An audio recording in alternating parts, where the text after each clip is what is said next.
안녕하세요. 저는 현재 미국에서 박사 마지막 학기를 보내고 있는 학생입니다. 박사 논문 디펜스를 이번 학기 하면 무사히 박사를 따고 드디어 졸업하게 되고 다음 가을 학기부터 미국 중부에 있는 티칭스쿨에서 교수로 일을 하게 될 것 같습니다. 강의 계획서만큼 중요한 게 강의 교재랑 이제 필수 리딩 자료들이잖아요. 광김은 텍스트북, 즉 이제 필수 강의 교재를 쓰는 편인가요? 아니면 온라인상으로 그냥 다 구할 수 있는 것들만 묶어가지고 광김만의 리딩 목록을 따로 만들어서 이제 학생들한테 읽히는 편인가요? 저는 이제 텍스트북은 전혀 안 쓰고요. 음, 특히 이제 석사생 같은 경우에 제가 이제 이론 수업을 지난 학기에 가르쳤는데 그때는 이제 리딩들을 다 온라인상에서 PDF로 다운받을 수 있는 걸 해가지고 아예 묶어서 올려놨었고, 그리고 언더 학부 수업 같은 경우에는 요즘 텍스트북인데 디지털 텍스트북도 많더라고요. 그래서 맞아요. 아이들한테 그렇게 프리로 볼 수 있는, 그리고 디지털 텍스트북에 좋은 건 또 하이퍼링크가 되어가지고 맞아요. 사진도 많고 이제 또 가장 최근 걸로 업데이트들이 돼 있어서 굳이 뭐 돈 주고 피지컬한 텍스트북을 보느니 그냥 디지털 북을 봐라. 그리고 거기서 중요한 정보 같은 거는 제가 해서 이제 파워포인트 같은 걸로 좀 만들어서 활용하죠. 그러시구나. 하긴 뭐 오픈 소스로 이제 수업을 하게 되면 학생들 입장에서는 재정적인 부담이 많이 이제 줄게 되니까 훨씬 좋긴 하죠. 근데 저는 아무래도 이제 PR을 가르치다 보니, 그러니까 Public Relations를 가르치다 보니까 제가 수업 자료를 만들기에는 조금 그 힘이 붙여요. 그래갖고 항상 필수 교재를 하나씩 두는 편인데, 특히 온라인 수업인 경우에는 반드시 교재를 선택을 해요. 그 에이싱크로너스 수업인 경우에는 아무래도 교재가 있어야 애들이 이제 차례차례 이제 그 챕터별로 뭔가 이렇게 정리되는 느낌으로 배울 수가 있어서 반드시 교재를 선택하는 편이고, 연구방법론 수업 같은 경우에는 원래는 있었는데 이제는 교재를 그냥 쓰지 말까? 그런 생각도 하는데, 그 이유가 어차피 애들은 그 책은 안 보는 것 같아요. 왜냐면 그 연구방법론을 가르칠 때는 제가 진짜 하나에서 열까지 다 일단은 설명을 해야 되기 때문에 어쨌든 뭐가 됐든 간에. 그래서 제가 가르친 거에서만 또 시험 문제가 나오게 되어 있고, 그러니까 이제 하지 말까 뭐 이런 생각도 하고 있고. 그리고 이 강의 교재를 선택할 때에는 이왕이면 이제 시험 문제 풀을 제공하는 교재를 선호하는 편이긴 해요. 어차피 교재로 나오는 책들은 내용들은 다 비슷하거든요. 그래서 조교수 초년 시절에는 이렇게 인스트럭터들을 위해서 시험 문제부터 뭐 예를 들어 수업 시간에 쓰면 좋은 과제 샘플들 이런 것까지 제공하는 출판사의 교재를 쓰면 좋을 것 같고요. 그 경우에는 이제 자기가 교수라는 인증만 하면 출판사에서 학교로 샘플 교재도 보내주고, 이제 인스트럭터 이제 매뉴얼 액세스 할 수 있는, 온라인으로 액세스 할 수 있는 권한도 주고, 그리고 이북으로 또 바로 볼 수 있게 되어 있으니까 이렇게 신청하면은 또 바로 액세스 할 수 있고, 그러니까 편하게 이제 좀 리소스를 많이 가질 수 있는 그런 식으로 접근하는 게 아무래도 시간을 좀 세이브할 수 있다는 점에서 좋은 것 같고, 처음 수업 준비하시는 조교수님들에게는 이런 자료들을 최대한 적극적으로 이용하라고 말씀드리고 싶어요. 맞아요. 그거 되게 좋은 팁인데, 저 같은 경우에 이제 온라인 마케팅 수업을 지금 알바로 가르치고 있는데, 근데 교수들도 알바를 하죠. 네. 그럼요. 그래서 그 다른 학교에서 마케팅이랑 매니지먼트를 가르치면 거기 이제 교재가 정해져 있거든요. 그래서 그 교재에 보면 인스트럭터 매뉴얼이 있더라고요. 그래서 저도 그걸 베이스로 해가지고 아예 파워포인트도 다 있어요. 그래서 파워포인트를 그냥 그 뭐 워드로 설명하는 것도 또 따로 주고 파워포인트도 만들어주고 그 이그잼 볼 수 있는 것도 다 있고, 교수가 뭘 하는지 모르겠는데 아무튼 다 있어요.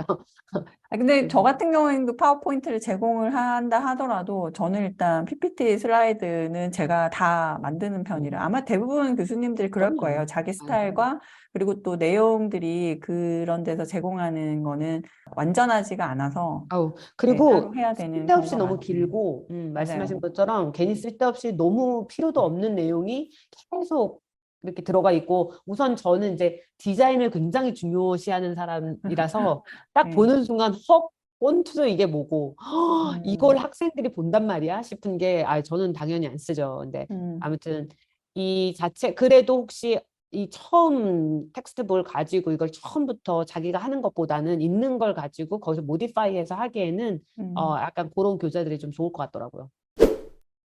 그러면 교재는 안 쓰는 경우가 많고, 그러면 이제 시험 문제 같은 경우에는 이제 그런 출판사에서 이렇게 코र्스 매니지먼트 시스템에 플러그인 할 수 있는 테스트 뱅크 같은 거 제공을 하는 경우가 요즘에 많더라고요. 혹시 그런 거를 써봤는지. 아니, 저는 이제 그 플러그인은 되게 아닌데 문제들만 모아놓은 테스트 뱅크 풀이 있거든요. 그래서 그 문제들이 되게 많더라고요. 뭐 몇백 문제? 거기서 내가 문제를 뽑아서 한번 내본 적은 있는데 솔직히 그러다 보니까 되게 이런 것도 물어봐야 되나? 막 질문이 조금 너무 양은 많은데 그렇게 퀄리티가 제 마음에 들지 않는? 그리고 이제 맞아요. 제가 강의를 하다 보면 강조하는 부분이 있잖아요. 근데 맞아요. 그런 거랑도 맞지 않고 그래서 이제 처음에는 편한 것 때문에 그리고 조교수 처음 시작하면 사실 논문도 써야 되죠. 뭐 수업도 준비해야 되죠. 막 다 모든 게 처음이니까 그때는 좀 너무 어려우니까 그런 도움을 좀 받았는데 한 학기, 두 학기 지나다 보면 내가 진짜 이거는 안 맞구나 싶으니까 이제 좀 여유도 생기고 하니까 내가 직접 만들게 되더라고요. 맞아요. 그러니까 이런 리소스는 이제 진짜 첫 학기, 뭐 두 번째 학기 조교수 되시고 그때 정말 시간이 없다.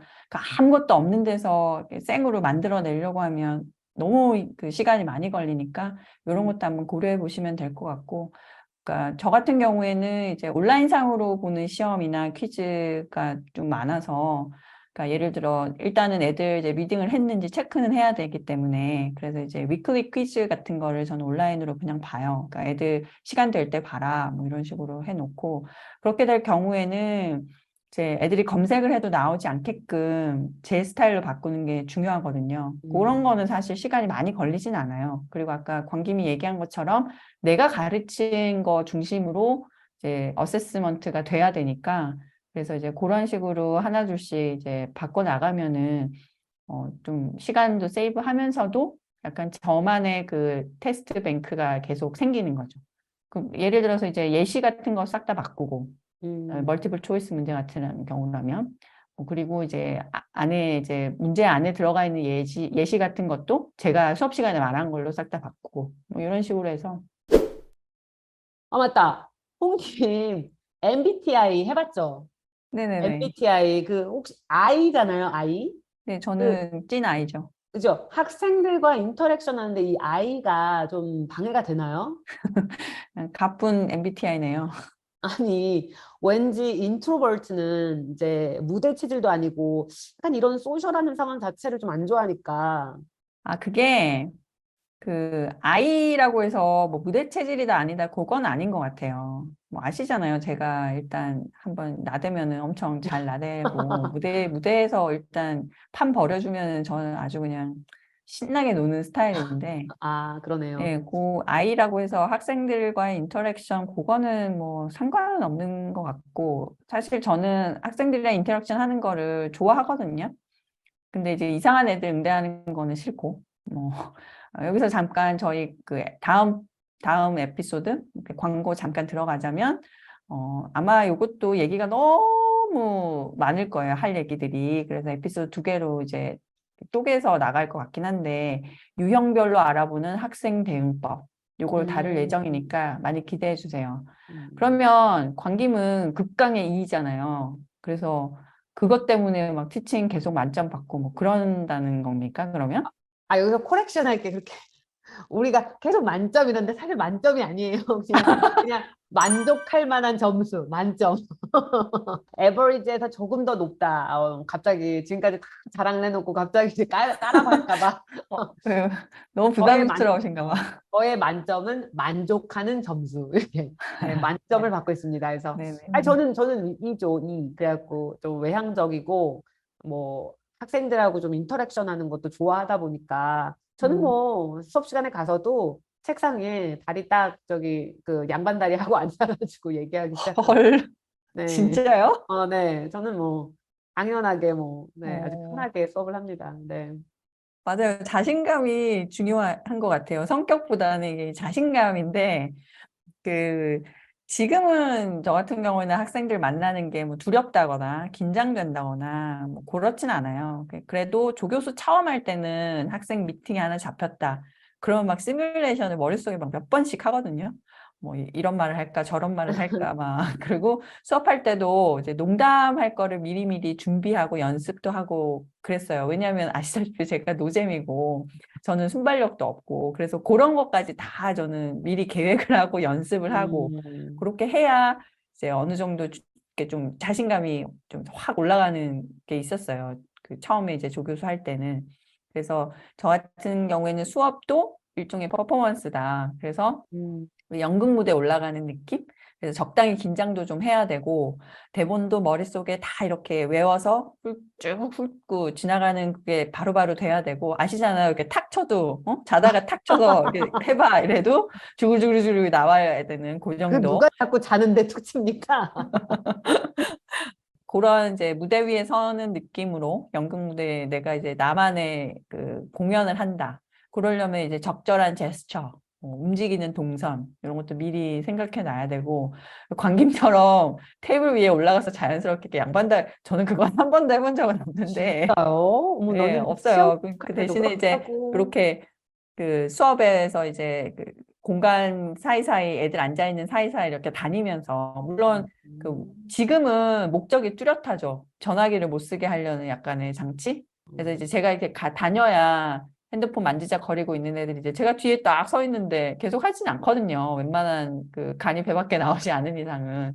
그런 것도 있는데 처음 조교수 시절에는 그러니까 몇 년은 그런 이제 동선 같은 것도 사실은 좀 일부러 하려고 노력하고 머릿속에 미리 계획을 하고 그렇게 해야 그게 이렇게 되더라고요. 아니면은 포디움 앞에 딱 서가지고 이제 파워포인트만 가지고 이제 만지작 그런 식으로 되면은 너무 이거는 좀 바람직하지 않은 티칭이 아닌가 이런 식으로. 그래서 이제 박사 할 때는 뭔가 이렇게 예행 연습이었으면 이제 조교수가 되면 이제 이건 진짜 본 게임이잖아요.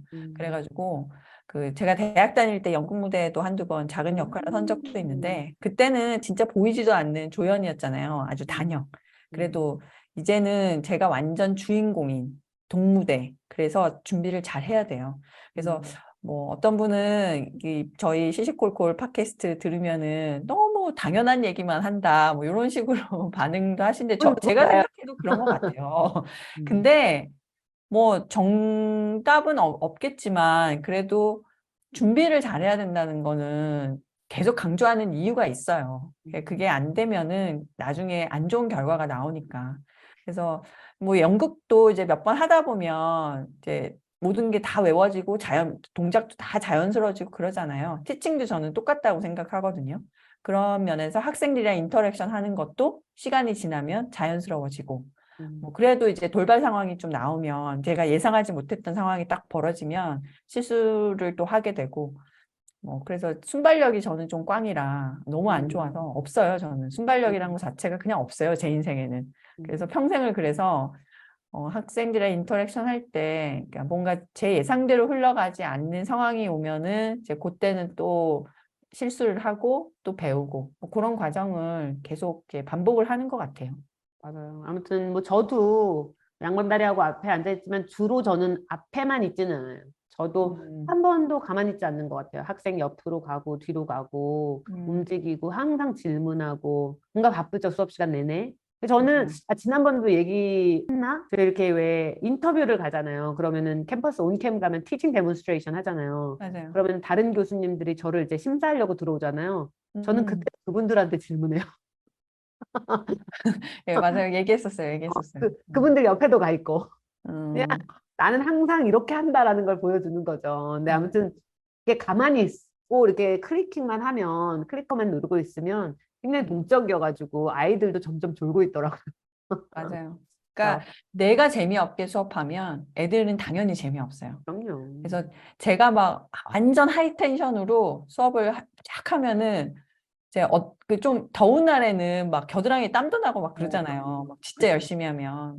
그리고 이제 하이텐션으로 쫙 퍼포먼스 멋지게 쫙 한 날은 하고 나면 기분이 너무 좋아요. 근데 뭔가가 그날따라 저도 좀 텐션이 낮고 그래가지고 수업이 대충 이제 그냥 뭐 진짜 말할 것만 딱 말하고 그런 날도 있긴 있죠. 그렇게 하면은 이제 수업 끝나고 오피스 올 때, 오늘은 진짜 별로였다. 그래서 제가 아는 것 같아요, 이제는. 저도 이제 수업 시작 들어갈 때 애들한테 그래요. 오늘 내가 어떻게 엔터테인을 해줄까? 막 이러면서. 김 교수들의 시시콜콜